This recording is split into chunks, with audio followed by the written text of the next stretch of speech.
Spring 1943, Western France. German pilots laughed at the P-47 Thunderbolt. As a second lieutenant, I doubted it too. My unit, the 56th Fighter Group, called it the Jug. It felt heavy on the runway, a clumsy beast. Intelligence reports said we were too fat to fight. Yet a crew chief had patted the armor under my seat. He said this fat thing would bring me home. The Germans expected a slow target, but they didn't know everything.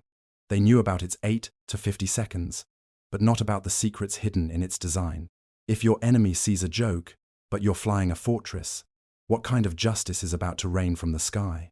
We invite you to share your city and local time in the comments. We're interested to know how far these accounts reach. If the truth behind the myths matters, subscribe. In the spring of 1943, on a forward Luftwaffe airfield near Rennes in western France, a joke made the rounds. Intelligence reports had landed on the desks of the flight leaders, describing a new American fighter. Its name was the Republic P-47 Thunderbolt, but the German pilots gave it their own name based on the schematics. They called it the Jug, a clumsy, thick-bodied machine that weighed more than some of their light bombers. In the mess halls, men who had tested their skills over the English Channel and the vast Russian steppe leaned back in their chairs and laughed. They said it was a flying bathtub, a milk jug with wings, too fat to climb and too heavy to turn. Propaganda posters went up, mocking the clumsy giants of American industry. The consensus was simple. The Americans had made a terrible mistake. Among the pilots was Lieutenant Karl-Heinz Reinhardt. He was more cautious than his comrades, a man who saw the sky as a place of brutal mathematics, not just bravado. He studied the reports a little longer than the others. He noted the engine size, the Pratt & Whitney R, 2,800 double Wasp, and the armament, 8 50 caliber machine guns. His fellow pilots dismissed it. A fortress with wings is still a fortress, they said. A target. Reinhardt folded the report, the laughter of his squadron ringing in his ears. He hoped they were right.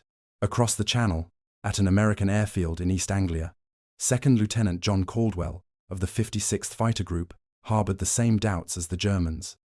He could hear his own ground crew cursing as they tightened the massive bolts on his P-47.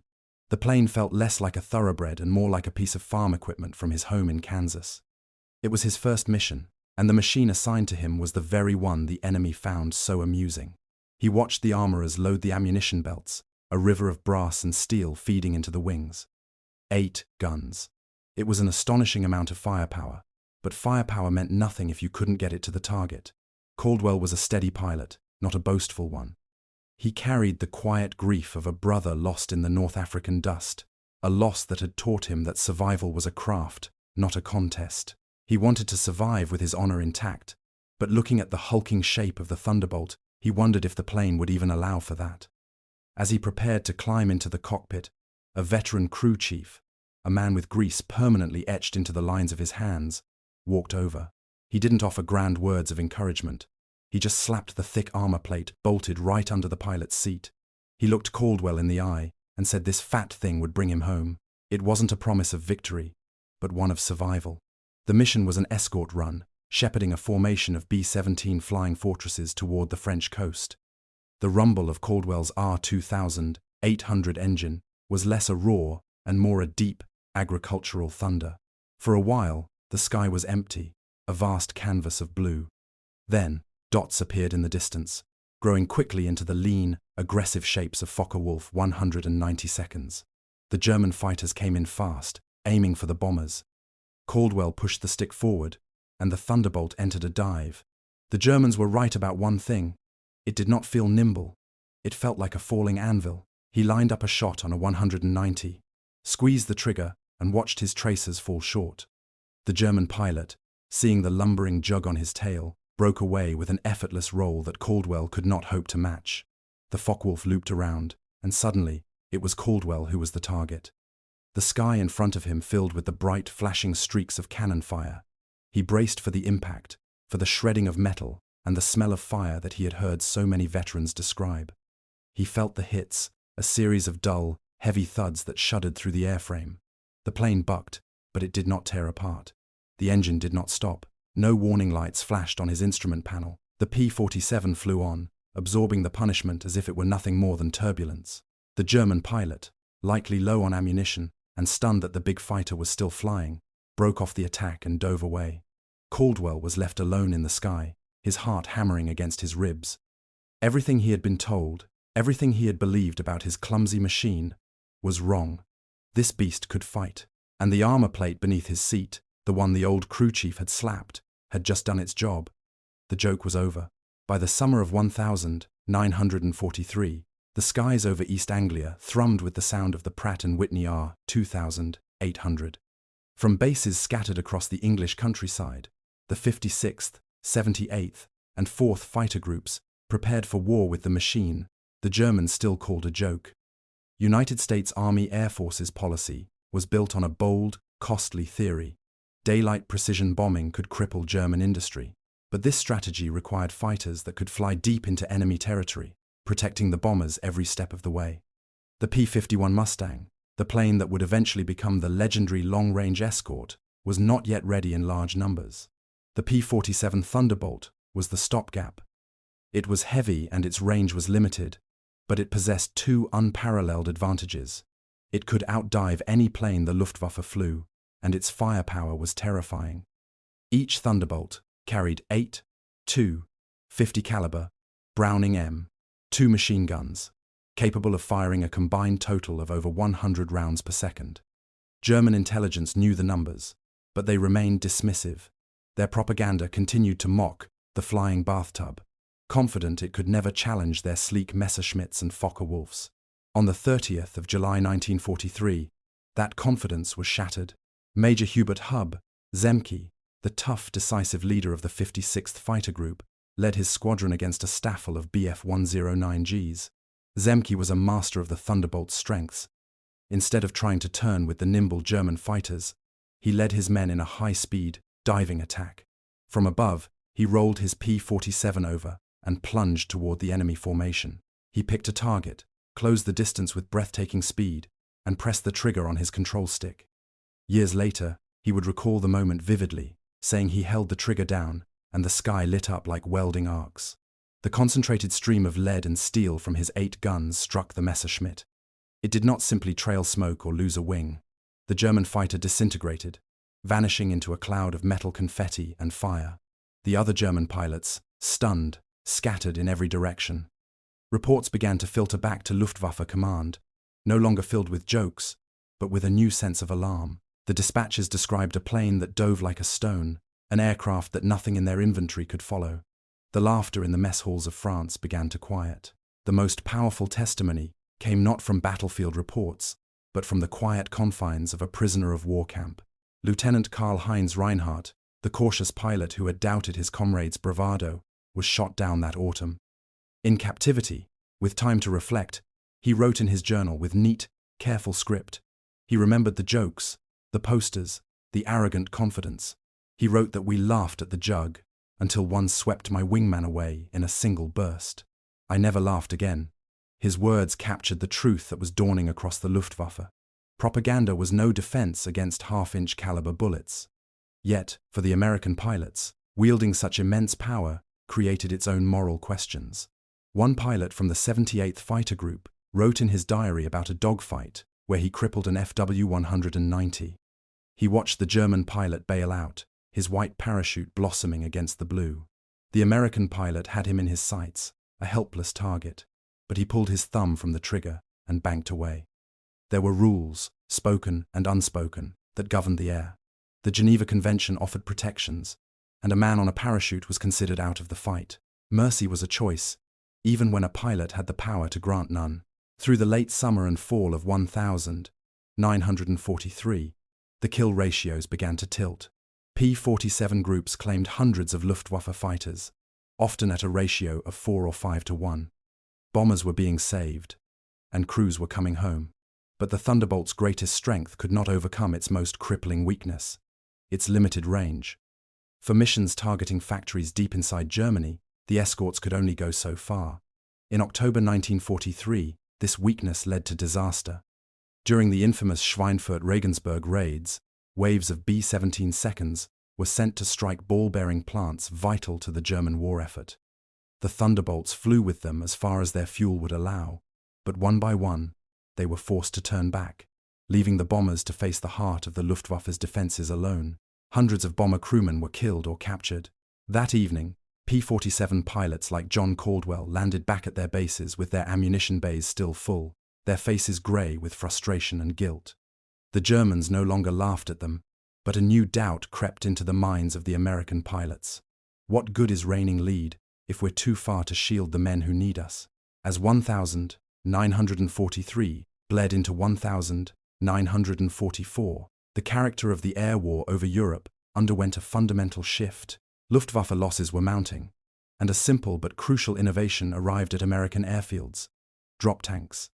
These external fuel tanks, fitted under the wings of the P-47 seconds, finally gave the Thunderbolt the range it had so desperately needed.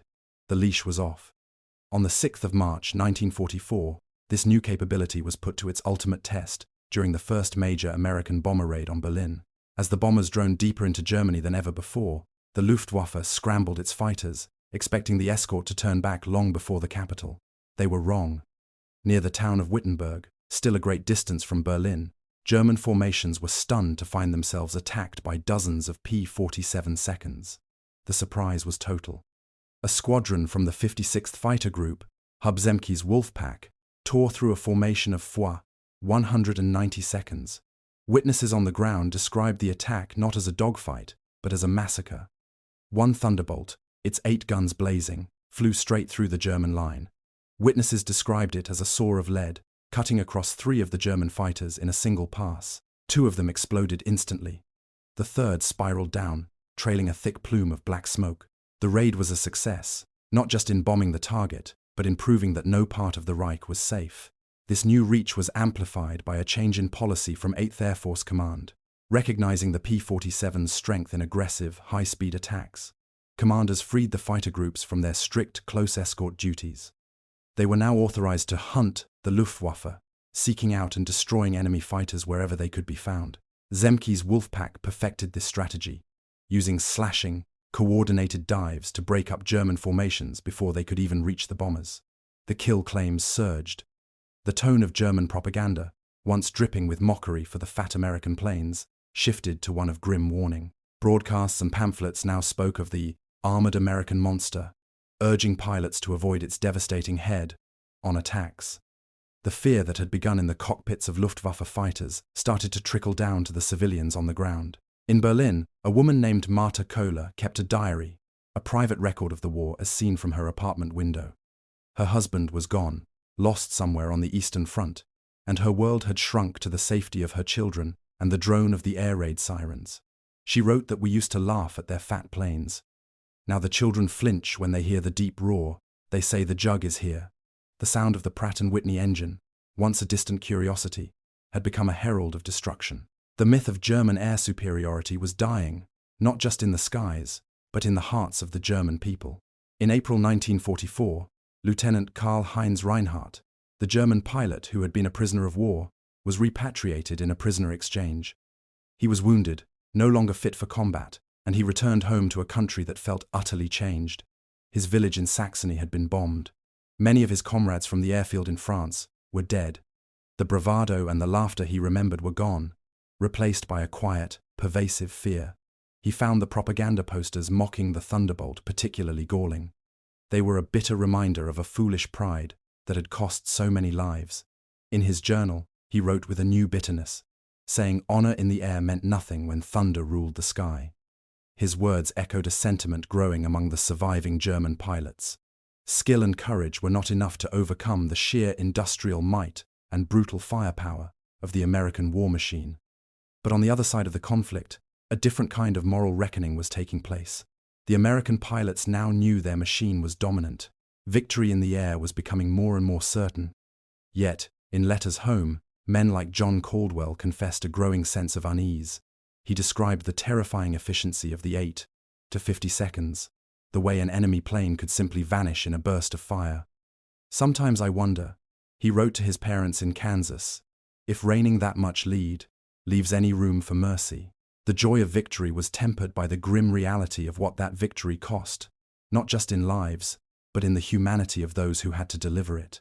From the summer of 1944 until the end of the war, the role of the P-47 Thunderbolt evolved once more. Following the D-Day landings in Normandy, the great air battles for supremacy over the Reich gave way to the brutal, grinding work of supporting the armies on the ground. The Thunderbolt, with its rugged airframe and immense firepower, was perfectly suited for this new mission. It became a fighter bomber, a beast of the front lines. Loaded with bombs and rockets under its wings, it prowled the skies over France and the Ardennes. The same pilots who had once escorted bombers to Berlin now flew at treetop level, hunting German tanks, supply trucks, and troop convoys. The name the Germans had once used as a joke, the milk jug, returned with a terrifying new meaning. German soldiers, caught on a road by a flight of strafing P-47 seconds, began calling it the milk jug of death. For the American ground troops, the sight of its bulky silhouette was a profound relief. The sound of its deep engine roar was the sound of salvation. A call would go up from the infantrymen pinned down by enemy fire, "Give us jugs overhead, and we'll take the field." The Thunderbolt had found its ultimate calling not just as a killer of fighters, but as a guardian of the common soldier. When Victory in Europe Day arrived in May 1945, the final tally of the P-47's service was staggering. Its pilots had flown over 746,000 sorties. They had destroyed nearly 20,000 enemy aircraft, both in the air and on the ground, along with thousands of tanks, locomotives, and trucks. Its legend was secure, written in steel and fire across the skies of Europe. But this victory came at a heavy cost. Over 5,000 Thunderbolts were lost in combat, and many of their pilots never came home. In the years that followed the war, a strange thing happened. The P-47 was often overshadowed by the sleeker, more famous P-51 Mustang.